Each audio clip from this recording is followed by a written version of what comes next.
para os últimos 3 anos,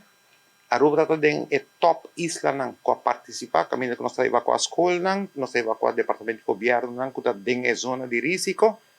pero para o membro da imprensa, aqui tem extra acento, que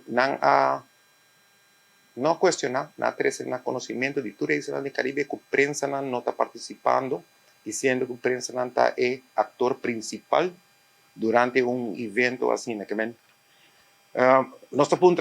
vanuit SEMO e Meteorologische Dienst para registrar o Tsunami Zone como membro de prensa, pois vou registrar individualmente, e não está uma companhia. Para o departamento também que participa dentro, vou poder registrar o Tsunami Zone, vou poder registrar também como gente individual, que vou participar, vou ter 5 matérias que vou participar em orientation, 3 turbo gente junto e check o plano, e se não tem plan, quando nós também chegamos a plan, se nós temos que evacuar, nós evacuar, quanto de trabalhador não tem, muita na escola que está em zona cora, quem está tomando ação é hora, que a escola está fazendo, na ponto de reunião, que tem hópicos para nos protestos, e o treino aqui não está tomando mais que 2 horas de nos dias de labor, caminha, pero também saca informação na hopi importante. Basta arriba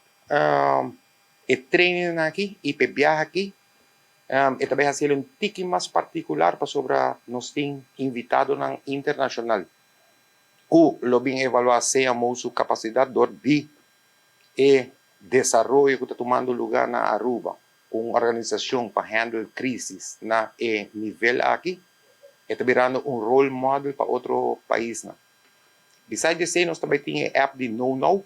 e também com o WhatsApp, que também está dedicado somente na risco. Que nós está purba na informar, mas tanto possível, do dia tecnologia não disponível hoje em dia, pero sempre, tudo na imprensa conhece, me queda old school, membro da imprensa, tá nos best partners, best stakeholders, para seguir com a informação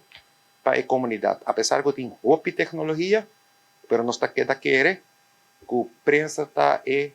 o hueso de lomba de desastre para trazer informação